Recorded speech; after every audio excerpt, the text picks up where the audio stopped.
করে আমাদের ত্রিপুরা রাজ্যের মহারাজা প্রদ্যুৎ বিক্রম মানিক্যের যে আমাদের ত্রিপুরা মুথার সুপ্রিমো এবং এডিসিরও উনি একজন জনপ্রতিনিধি, পাবলিক রিপ্রেজেন্টেটিভ, এবং এলাকার স্বার্থে এবং গোমতী জেলার বিভিন্ন সমস্যা সমাধানের আলোচনা করার জন্য আমাদের মহারাজা এবং আমাদের ত্রিপুরা মুথার সুপ্রিমো এডিসির পাবলিক রিপ্রেজেন্টেটিভ উনি গোমতী জেলার ডিএম যে তরিৎ কান্তি মহোদয়ের সঙ্গে সাক্ষাৎ করার জন্য এবং মত বিনিময় করার জন্য উনি বিভিন্নভাবে প্রচেষ্টা চালিয়ে যাচ্ছে।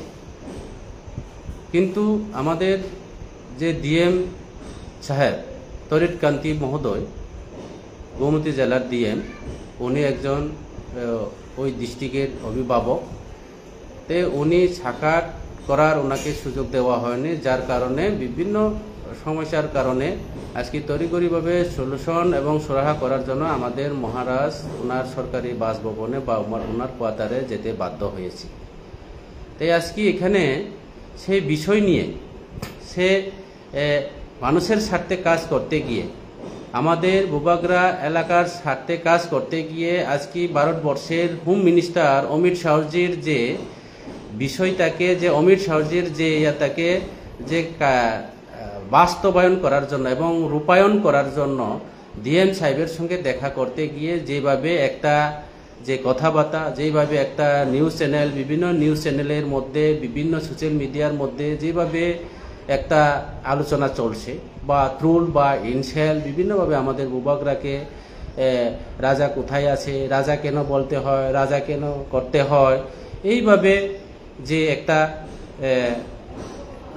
যে আলোচনা বা যেভাবে একটা এই বিষয় নিয়ে আমি আজকে ফেসবুকের লাইভে বাধ্য হয়েছি। আমি সহজে ফেসবুকের লাইভে আসেনি, কেউর সঙ্গে আমি তর্ক বিতর্ক সেটাও আমি করতে ইচ্ছা নেই এবং করতে চাইনি, যার কারণে এই সমস্যার কারণে আমি আজকে ফেসবুক লাইভে আসতে বাধ্য হয়েছি। আপনারা নিশ্চয় জানেন ত্রিপুরা রাজ্যের ইতিহাস, ত্রিপুরা রাজ্যের যে আমাদের কৃতি সংস্কৃতি, আমাদের যে ডাইনেস্টিক ফ্যামিলি, যেটা মহারাজার ফ্যামিলি, এই ত্রিপুরা রাজ্যের আমাদের মহারাজারা অতীতে কি কি কাজ করিয়ে যাচ্ছে, কি করছে পাহাড়ি বাঙালিদের জন্য, বিভিন্ন ধর্মের, বিভিন্ন জাতি, বিভিন্ন সম্প্রদায়ের, জৈন, মুচি, বিভিন্ন সম্প্রদায়ের জন্য কি কি কাজ করছে সেটা প্রথমে আপনাদের স্মরণ করতে হয়। সেটা আপনারা সেই হিস্ট্রিক্যাল সেই ইতিহাসকে আপনারা জানার দরকার ছিল। যেভাবে ট্রোল করার, যেভাবে ইনসেল করা, যেভাবে মত বিনিময় করার আগে, ঠিক আছে, ব্যক্তি বিশেষে হয়তোবা কেউ বা ভাষা ব্যবহারের মধ্যে বা কথা বলতে বিভিন্ন সুরে কথা বলার আপনারা সেটাকে উপেক্ষা করে আপনারা বলেছেন। আমাদের মহারাজা প্রদ্যুৎ বিক্রম মানিক্য কখনো বলেনি যে আমাকে মহারাজা বলতে হবে, মহারাজা সম্বোধন করতে হবে। আমাদের মহারাজার বিভিন্ন স্টেটে গিয়ে উনার মুখ থেকে আপনারা নিচ্ছে আমি মহারাজা নন, আমি ত্রিপুরা রাজ্যের রাজ পরিবার হতে পারে, বর্তমান সারা ভারতবর্ষের মধ্যে রাজা নেই, এইভাবেও মহারাজার মুখ থেকে আপনারা নিশ্চয়ই শুনছেন। কিন্তু সাধারণ একটা বিষয় নিয়ে আপনারা যেভাবে বিভিন্ন চ্যানেলে, বিভিন্ন সোশ্যাল মিডিয়াতে যেভাবে ট্রোল করা, যেভাবে আলোচনা করা, সেটা কিন্তু আমার মতে ঠিক না। আপনারা যদি বাংলাদেশে না হয়ে থাকে, আপনারা ত্রিপুরা রাজ্যের ইতিহাস, ত্রিপুরা রাজ্যের হিস্ট্রিক্যাল, ত্রিপুরা রাজ্যের যে আমাদের রাজাদের যে বাপ মূর্তি, আমাদের রাজ পরিবারের যে চিন্তা ভাবনা, রাজ পরিবারের যে চেতনা, সেগুলি আপনারা যদি বাংলাদেশি হয়ে না থাকে, যদি হয়েও থাকে আপনারা বয়সের মেচুর না হলে আপনাদের বাপ দাদা, আপনাদের পূর্বপুরুষের কাছে আপনারা জিজ্ঞাসা করতে পারবেন বা প্রশ্ন করতে পারবেন যে রাজ পরিবার তাদের মানসিকতা কি, ওনাদের চিন্তা ভাবনা কি। আপনারা সবাই নিশ্চয় শুনছেন বিভিন্ন রাজনৈতিক দল, বিভিন্ন পলিটিক্যাল পার্টি, এই ত্রিপুরা রাজ্যের আমরা বিভিন্ন পার্টি, বিভিন্ন দল, বিভিন্ন পলিটিক্যাল পার্টি, বিভিন্ন সামাজিক সংগঠন আপনারা নিশ্চয়ই দেখছেন।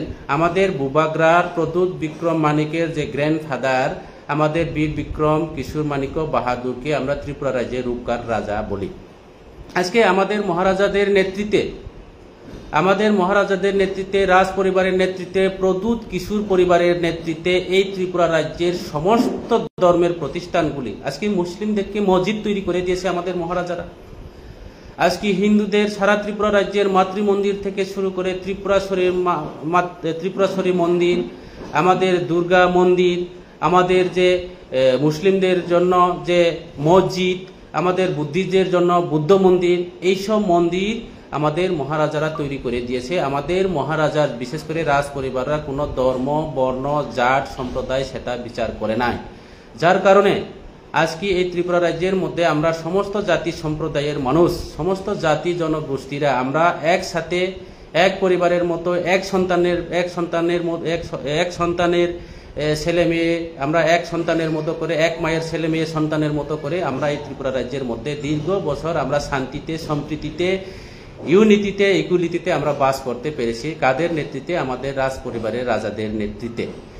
আজকে সাধারণ একটা যে ভাষা, সাধারণ একটা হয়তোবা কেউ মিস্টেক হতে পারে, মানুষ মাত্রে ভুল হতে পারে ভাষা ব্যবহারের বা আচরণের মধ্যে। আমি আবারও বলছি, আমাদের মহারাজা কখনো বলেনি আমাকে রাজা বলে সম্বোধন করতে হবে, সেই কথা আমাদের মহারাজা বলেনি। হয়তোবা সমস্ত জাতি সম্প্রদায়ের ভবিষ্যতের যে আমাদের শান্তি সম্প্রীতি রক্ষার তাগিদে যে বিভিন্নভাবে দেশ বিদেশ, আমাদের বাংলাদেশ থেকে শুরু করে পাকিস্তানের সঙ্গে ভারতবর্ষের সঙ্গে যেভাবে একটা যুদ্ধকালীন তৎপরতার যে একটা চলছে, যে বাংলাদেশ আমাদের ভারতবর্ষকে, অথচ সেই ভারতবর্ষের অবদানে, ত্রিপুরা রাজ্যের অবদানে, ভারতবর্ষের অবদানে সে বাংলাদেশ স্বাধীন হয়েছে। সেই স্বাধীনকে আজকে ভুলে যাচ্ছে সে বাংলাদেশের ইউনিসের সরকার, যার জন্য ভারতবর্ষের কোনো জাতি, কোনো সম্প্রদায় এবং কোনো রাজনৈতিক দল আজকে বাংলাদেশের বিরুদ্ধে কথা বলতে পারেনি। আজকে আমাদের বোবাগ্রার নেতৃত্বে ত্রিপুরা রাজ্যের মতো জায়গাতে ছোট্ট একটা ক্ষুদ্র পাহাড়ি রাজ্যের মধ্যে আমাদের বোবাগ্রা আজকে ইউনুসের বিরুদ্ধে পর্যন্ত আমরা আওয়াজ তুলছি, এবং বাংলাদেশের বিরুদ্ধে যেভাবে যে একটা বিশ্বাসঘাতকতা, যেভাবে একটা অমানবিক যেভাবে ইয়াগুলি, যাতে তাদের যে চেতনাগুলি, সেই বিষয় নিয়েও আমাদের বোবাগ্রা কিন্তু আওয়াজ তুলেছে। তাইলে আমাদের সেই বোবাগ্রাকে যেভাবে একটা রাজা কাকে বলে, রাজা কেন বলতে হয়, মুকুটহীন রাজা, একটা কথা আমাদের হিন্দু শাস্ত্রের বা হিন্দু যে নিয়মে, হিন্দু শাস্ত্রের মধ্যে লেখা আছে, আমাদের যারা গুরুরা, আমাদের পিতা মাতা যারা আমাদের গুরু, আমরা যারা তান্ত্রিক বা হোক বা আমাদের হিন্দুরিয়াম হোক, গুরু হোক, আমরা একটা কর্ণমন্ত্র নেই। সে আমাদের বাবার যারা গুরুজনরা, আমরা গুরু করে আমরা শ্রদ্ধা করি, এখনো বাবার যারা গুরুজন, যারা গুরুজি যারা আছে, আমরা সেটাকে আমরা গুরু বলে আমরা সম্বোধনা করি। আজকে ব্রাহ্মণ ছেলেকে আমরা ব্রাহ্মণ বলতে কি দ্বিধাবোধ আছে? ব্রাহ্মণ ছেলেকে ব্রাহ্মণ বলতে হয়, ক্ষত্রিয় ছেলেকে ক্ষত্রিয় বলতে হয়, মুচির ছেলেকে মুচির বলতে হয়। বাবার পরিচয় নিশ্চয়ই থাকার দরকার, পরিবারের পরিচয়, পরিবারের যে ইয়াগুলি নিশ্চয়ই থাকা দরকার। তাইলে আমাদের ত্রিপুরা রাজ্যের মহারাজা প্রদ্যুৎ বিক্রম মানিক্য, আজকে বীর বিক্রম কিশোর মানিক্য, 184 জনের যে রাজার ছেলে, রাজার যে ফ্যামিলি, রাজার বংশধর, রাজার রক্ত, আমরা সারা ত্রিপুরা রাজ্যের মধ্যে আজকে সারা ত্রিপুরা রাজ্যের সমস্ত জায়গা, সমস্ত জাতি জনগোষ্ঠীর মানুষ যারা ত্রিপুরা রাজ্যের দীর্ঘদিনের যারা বাসিন্দা, যারা এখানে রাজ পরিবারের রাজ আমল থেকে যারা এই ত্রিপুরা রাজ্যের নাগরিক যারা আছে, ওনারা সবাই মহারাজাকে সম্মান করি, ওনারা সবাই মহারাজাকে সম্মান করি। আজকে আমাদের শুধু আমি নিজেও মহারাজাকে পলিটিক্যাল নেতা হিসাবে আমি মনে করি না, মহারাজাকে আমরা রাজ পরিবার হিসাবে এবং আমাদের ত্রিপুরা রাজ্যের মহারাজা হিসাবে আমরা সম্মান করি। আমাদের মহারাজাকে ধর্মগুরু থেকে শুরু করে আমাদের বিভিন্ন বয়স্ক, আমাদের 80 বছর 90 বছরের যারা বয়স্ক যারা আছেন, আমাদের যারা দাদারা, ওনারা পর্যন্ত মহারাজাকে শ্রদ্ধা করি এবং নমস্কার করি। যার কারণে এই যে বিভিন্নভাবে ত্রুল, বিভিন্নভাবে যে একটা কথাবার্তা, বিভিন্নভাবে একটা যে চলছে, সেটা আমার অনুরোধ থাকবো সেটা বন্ধ করা হোক। মহারাজা কখনো আমাকে রাজা বলে সম্বোধনা করতে হবে সেই কথা আমাদের মহারাজা কখনো বলেনি। আপনাদের কাছে একটা স্মরণ করে দিতে চাই, আমাদের এই ত্রিপুরা রাজ্যে আমাদের মহারাজাদের যে চিন্তাধারা নিয়ে, মহারাজাদের যে একটা শুষ্ক মানসিকতা থাকার কারণে, একটা সুচিন্তাধারা থাকার কারণে, আজকে মানবিক থাকার কারণে, যে মানবিককে সম্মান দিয়ে আজকে তৎকালীন পূর্ব পাকিস্তানের যুদ্ধকালীন যে হাজার হাজার বাংলাদেশি এই ত্রিপুরা রাজ্যের মধ্যে যে শরণার্থী হিসেবে ঠাঁই নেওয়া হয়েছে, আজকে সেই সব আমাদের বাঙালি বন্ধুদেরকেও আমাদের মহারাজারা, আমাদের রাজ পরিবাররা এখানে এই ত্রিপুরা রাজ্যের মধ্যে নাগরিকত্ব দিয়েছে। ওনাদের আমাদের কাঞ্চন প্রভা দেবীর মতো, যে আমাদের মহারানী কাঞ্চন প্রভা দেবী কাঞ্চনপুরের মতো জায়গাতে আজকে যে ষষ্ঠী সমিতির নাম তো ওনারকে জায়গা দান করে দিয়েছে। আজকে রায়তি জুট হিসাবে ওনারা আজকে কাগজপত্র ওনাদের হয়ে থাকে, এখনো আছে সেই স্মৃতিগুলি। তাইলে আমাদের যে সেই রাজ পরিবার যে আমাদের লাস্ট যে আমাদের মহারাজা প্রদ্যুৎ বিক্রম মানিক্যকে আপনারা অত ট্রোল করা, ইনসাল্ট করা, মহারাজা কখনো আমাকেও বলেনি। আমি একজন তিপ্রামুথার এমডিসি, বর্তমান তিপ্রামুথার একজন লিডার। আমাকে কখনো মহারাজা সেই শিক্ষা দেয়নি। মহারাজা কখনো বলেনি যে মহারাজা না বলকে সেটার উপরে আপনারা কাউন্টার করুন, সেটার উপরে যে আপনারা এইভাবে এই আচরণ করুন। মহারাজা কখনো কোনো লিডারকে, কোনো নেতৃত্বকে, কোনো এমএলএকে, কোনো এমডিসিকে সেই কথা কখনো বলেনি এবং তাদের সেই মানসিকতাও নেই। রাজা কাকে বলে? রাজা হতে গেলে আজকে পৃথিবীর বা ত্রিপুরা রাজ্যের সমস্ত জাতি জনজাতির অংশে সমস্ত আমাদের যারা পাবলিক ওনাকে ওনার ছেলে মেয়ে সন্তানের মতো করে ওনারা মনে করি, কোনো জাত পাট ধর্ম বর্ণ সেটা মনে করে না। যার কারণে সেই রাজ পরিবার থেকে আমাদের সেই পাতি জন্ম নিয়েছে। আমাদের তিপ্রামুথাকে যতই বলুক না কেন সম্প্রদায় পাতি, বা তিপ্রামুথাকে যতই বলুক না কেন যে কমিউনাল পাতি, অ্যাকচুয়ালি আমাদের পাতি একটা সুস্থ মানসিকতার তৈরি পাতি। আমরা অন্যান্য রাজনৈতিক দলের মতো করেছে একটা জাত পাতের বিবেচনা আমরা করি না। যার কারণে আপনাদের কাছে আমার করজোড়ে আবেদন থাকবো, আপনারা সেইভাবে একটা ট্রোল করা, সেইভাবে একটা যে মহারাজাকে অপমানতা করা, মহারাজাকে যে ইনসাল্ট করা, সেটা আপনারা বন্ধ করা হোক। আমি আপনাদের কাছে আবেদন থাকবো, কারণ আমাদের মহারাজা কখনো সেটা বলেনি। যে বিশেষ করে যে গুমতি ডিস্ট্রিক্টের গুমতি জেলার যে ডিএম মহোদয় তরিৎ কান্তি চাকমা, যেটা আমাদের ডিএম মহোদয়, ওনার সাথে মহারাজা ঠিক আছে দেখা করতে গিয়েছে, উনি দেখা করছে না, সেটা হয়তোবা আমাদের পাতির থেকে বা আমাদের যে মহারাজাকে অপমানিত করা হয়েছে, মহারাজাকে যে অসম্মান করা হয়েছে বলে ওনারা প্রেস মিট করতে পারে, হয়তোবা ভাষা ব্যবহারের মধ্যে কিছু ওনাদের টাং বা স্লিত হতে পারে। সে সাধারণ বিষয় নিয়ে সেটা সমস্ত পূজা সমস্ত যে ইয়াগুলি মহারাজাকে দায়বার করা, সেটা কিন্তু আমার মতে ঠিক না। মহারাজা তো নিজেই বলেছে যে কোনো জাত পাট সেখানে যাতে না হয়, একজন ব্যক্তির কারণে আমাদের এখানে কোনো জাতি কোনো মতে যাতে চাকমা ত্রিপুরা না হয়, সেটা একজন চাকমার কারণে সারা ত্রিপুরা রাজ্যের চাকমা যে সে কোনো দোষ করেনি, সেই বিষয়ে মহারাজার ফেসবুক লাইভগুলি আমি দেখো মহারাজার যে একটা থিঙ্কিং, মহারাজার যে একটা যে মানসিকতা, আসলে রাজা বলতে রাজার যে একটা মানসিকতা সেটা একটা ভিন্ন একটা আলাদা। যে সাধারণ একটা আমার মতো গরিবের ছেলে ওনার সঙ্গে পাল্লা দিয়ে সোশ্যাল মিডিয়াতে কি বলেছে কে ত্রিপুরা রাজ্যের রাজা এবং আমাদের তরিৎ কান্তির চাকমার সঙ্গে তুলনা দিয়ে পাল্লা দিয়ে যেভাবে একটা ব্যবহার হয়, এটা তো আসমান এবং পাতালের সঙ্গে যে আপনারা যে ইয়া করার মানে সেটা আমাদের মহারাজাকে অপমানিত করা। দেখো যেহেতু পাবলিক সার্ভেন্টে চাকরি করে পাবলিকের সঙ্গে যোগাযোগ থাকার দরকার, শুধু মহারাজা না, আমাদের মতো সাধারণ মানুষ, আমাদের মতো যারা এমডিসিরাও আমরা প্রত্যেকটি সরকারি অফিসে বা প্রত্যেকটি সরকারি কোয়ার্টারে বিভিন্ন সমস্যার কারণে আমরা তো যাই এসডিএম এবং ডিএম এর সঙ্গে আমরা কোনো কারণে মত বিনিময় করি। তাহলে আজকে আমাদের মতো যারা সাধারণ মানুষ যদি দলাই জেলা ডিএম এর সঙ্গে আমরা যদি সাক্ষাৎ করতে পারি, তাদের সরকারি বাসভবনে বিভিন্ন রাস্তাঘাটে বিভিন্ন সমস্যার কারণে রাস্তা অবরোধ হলে, রাস্তার সমস্যা হলে আমরা যোগাযোগ করার আমাদের ফোন রিসিভ করে, তাহলে আমাদের গোমতী ডিস্ট্রিক্টের যে গোমতী ডিস্ট্রিক্টের যে ডিএম ফোন রিসিভ করে না, মানে সেটা তো অনেক হয়তোবা জানি না দাল মে কুছ কালা হ্যাঁ, কি কারণে সেইভাবে ইয়া করা হচ্ছে বা কার ষড়যন্ত্র দ্বারা সেভাবে চলছে, সেটা আমাদের রাজ্য সরকার এবং কেন্দ্র সরকার যেহেতু আছে, সে একজন আইএস অফিসার, সেটা আমাদের যে মুখে বলা সেটা শোভা হয় না। বিভিন্ন স্থিতির মধ্যে আমরা দেখছি বিভিন্ন রাজ্যের যে ডিএমগুলি সাসপেন্ড হচ্ছে, পাবলিকের কাছে হেনস্থা হচ্ছে।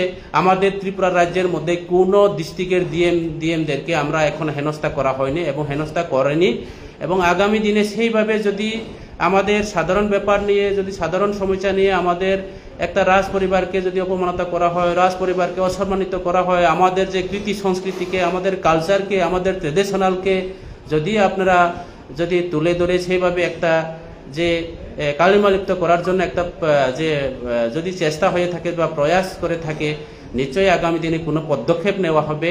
কাজে সেই অতীতের যে সেই সমস্যাগুলি বা যাতে ফিরে না আসে, যে আগামী দিনে সেই দিনগুলি না আসুক, যার কারণে আমি সবার কাছে, সারা ত্রিপুরা রাজ্যের সমস্ত বুদ্ধিজীবী শিক্ষিত যুবক যারা আছেন, আপনারা যারা কর্মচারী যারা আছেন, আপনারা যারা উচ্চ লেভেলে যারা অথরিটিরা যারা আছেন, আপনারা সেগুলি একটু ওনাদেরকে সাজেশন দেন এবং বিভিন্ন নিউজ চ্যানেলে আপনারা যারা নিউজ চ্যানেলের যারা মালিক, নিউজ যারা চালাচ্ছেন, যারা সোশ্যাল মিডিয়া গণতন্ত্র চতুর্থ স্তম্ভের যারা দায়িত্ব নিয়ে যারা কাজ করেছেন, আপনাদের দায়িত্ব আমি আপনাদেরকে জ্ঞান দেওয়ার, আমার সেই জ্ঞানগুলি নেই। যদিও আমি আপনাদের কাছে আমি সাজেশন দেইনি, আমি আপনাদের কাছে অনুরোধ থাকবো, আবেদন থাকবো সেটা বন্ধ করা হোক, যাতে সেই বিষয় নিয়ে, সাধারণ একটা বিষয় নিয়ে যে সেভাবে একটা বড় ধরনের আকার, যে বড় ধরনের আপনাদের নিউজ ভিউ পাওয়ার জন্য, নিউজ এরিয়া পাওয়ার জন্য আপনারা সেভাবে করলে আগামী দিনে আরো সমস্যা হবে। আমি কেউকে হুমকি দেইনি, ধমকিও দেইনি, কিন্তু এইভাবে যে একটা রাজ পরিবারকে অপমানতা করা, আমাদের ট্রেডিশনালকে, আমাদের যে এখনো আছে আমাদের ত্রিপুরা রাজ্যের মধ্যে, আমাদের রাজাদের নেতৃত্বে, আবার বলছি রাজাদের নেতৃত্বে আমাদের ত্রিপুরাশ্বরী মন্দির হয়েছে। আজকে পূজা দিতে গিয়ে যারা এখানে ব্রাহ্মণ, আমাদের ঠাকুর যারা আছেন, ওনাদের কাছে প্রশ্ন করুন যে ওনাদের যে সময় যজ্ঞ বা এখানে পূজা পার্বণ করতে সময় এখনো আমাদের রাজাদের নাম সেখানে নিতে হয়, এবং আমাদের কৃতি সংস্কৃতি এখনো আছে, আমাদের এখনো প্রমাণ আছে এই ত্রিপুরা রাজ্যের রাজাদের 184 জন রাজা আছে, এখনো আমাদের রাজবাড়ি আছে, এখনো আমাদের সব কিছু আছে, এখনো আমাদের নির্মহল আছে। আমাদের রাজাদের স্মৃতি, রাজাদের কৃতি সংস্কৃতি, রাজাদের যে ইয়াগুলি আমাদের স্মরণ করা দরকার। এবং বিশেষ করে আবারও বলছি, আপনারা যারা বাংলাদেশি না হয়ে থাকে, ত্রিপুরার ইতিহাসগুলি আপনারা খাতিয়ে দেখুন। আমাদের ত্রিপুরা রাজ্যের মহারানী কাঞ্চন প্রভা দেবী মার্জার এগ্রিমেন্টের সময় যে ভারত সরকার, তৎকালীন ভারত সরকারের যে হোম মিনিস্টার সর্দার বল্লভভাই পাটেলের সঙ্গে কি আলোচনার, কি এগ্রিমেন্টের মাধ্যমে, কি চুক্তি নিয়ে আজকে মার্জার এগ্রিমেন্ট হয়েছে ভারত সরকারের সঙ্গে, ত্রিপুরা রাজ্যের স্বাধীন রাষ্ট্রকে যে ভারতের সঙ্গে কেন অন্তর্ভুক্ত হয়েছে, কোন কারণে হয়েছে, যারা এখানে যারা শিক্ষাবিদ যারা আছেন, যারা বুদ্ধিজীবী যারা আছে, যারা ইতিহাস নিয়ে যারা গাথাগাথি করছেন, যারা ইতিহাস দিয়ে যারা পাঠ করেছেন, ইতিহাস নিয়ে যারা চলছেন, সংবিধানকে যারা ফলোয়াররা, আপনারা সেগুলি ফলো করুন। শুধু আপনারা মোবাইল আছে, নিউজ ক্যামেরা নিউজ চ্যানেল চালিয়ে যাচ্ছেন, যেমনি ইচ্ছা তেমনি নিউজকে সাজিয়ে গুজিয়ে যেভাবে একটা যে অপপ্রচার করা, অপমানিত করা, কালিমালিপ্ত করা, যে আমাদের অপমানা করা, মহারাজাকে যে একটা বদনাম করা, সেটা কিন্তু আমাদের মতে ঠিক নয়। আপনারা সেটা বন্ধ করুন। আর যেটা ডিএমের বিষয় নিয়ে আমাদের তরিৎকান্তি মহোদয়, গোমতী ডিস্ট্রিক্টের যে ডিএম মহোদয়, ওনার কাছে আমার অনুরোধ থাকবো, উনি একজন উচ্চ শিক্ষিত, আমাদের ত্রিপুরা রাজ্যের গর্ব। আমি দেখছেন বিভিন্ন চ্যানেলের মাধ্যমে উনি আজকে বিভিন্ন পুরস্কার প্রাপ্ত একজন সুশিক্ষিত আমাদের ত্রিপুরা রাজ্যের সন্তান। যাতে আপনি যেহেতু পাবলিক সার্ভেন্টে চাকরি করে পাবলিকের সঙ্গে থাকার দরকার, আমাদের দলাই জেলার যে ডিএম মহোদয়, বর্তমান যে ডিএম, উনি সাধারণ মানুষের সঙ্গে থেকে শুরু করে, এডিএম থেকে শুরু করে আমাদের দলাই জেলার যে ডিএম মহোদয় যেভাবে কাজ করেছেন পাবলিকের সঙ্গে, আমরার মতো ব্যক্তি সাধারণ এমডিসি, আমরা ডিএম এর সঙ্গে ফোনে কন্ট্যাক্ট হয়েছে, ফোনে যোগাযোগ হয়েছে, দিনে 2 বার 3 বার, আজকে তার বাসভবনে, তার চেম্বারে গিয়ে আমরা কথা বলছি। বিভিন্ন সমস্যা, রাস্তা অবরোধ হলে পরে পানীয় জলের সমস্যা থেকে শুরু করে বিভিন্ন সমস্যা সমাধানের জন্য আমরা ডিএম সাহেবের সঙ্গে যোগাযোগ করে আজকে কাজ চালিয়ে যাচ্ছে। তাহলে আপনার গোমতী জেলায়, একই ত্রিপুরা রাজ্যে, একই দেশে, একই ইয়াতে কেন একটা ভিন্ন যে একটা আমরা যে পরিস্থিতি, সেটাই নিয়ে আমার অনুরোধ থাকবো রাজ্যের মুখ্যমন্ত্রী মহোদয়ের কাছে, স্যারের কাছে, এবং ভারতবর্ষের যে আমাদের ভারত সরকারের কাছে, ভারতবর্ষের যে বর্তমান যে সরকারের কাছে আমার অনুরোধ থাকবো, যাতে এইভাবে যে একটা সাধারণ বিষয় নিয়ে আমাদের একটা দীর্ঘদিনের যে একটা চিরাচারিতকে, আমাদের দীর্ঘদিনের যে একটা শান্তি সম্প্রীতিকে বিনষ্ট করতে যে একটা প্রচার চলছে, যে আমাদের মধ্যে একটা বিভাজন করার জন্য যেভাবে চলছে, সেটাকে বন্ধ করা হোক।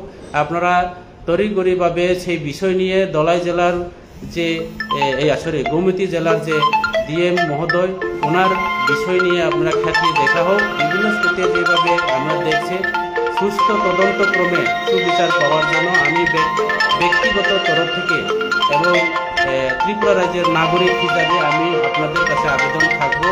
এই বলে আমার আলোচনা এখানে শেষ করছি। সবাইকে নমস্কার, ধন্যবাদ। সবাইকে খুব বাইখা জুজু দেখুন।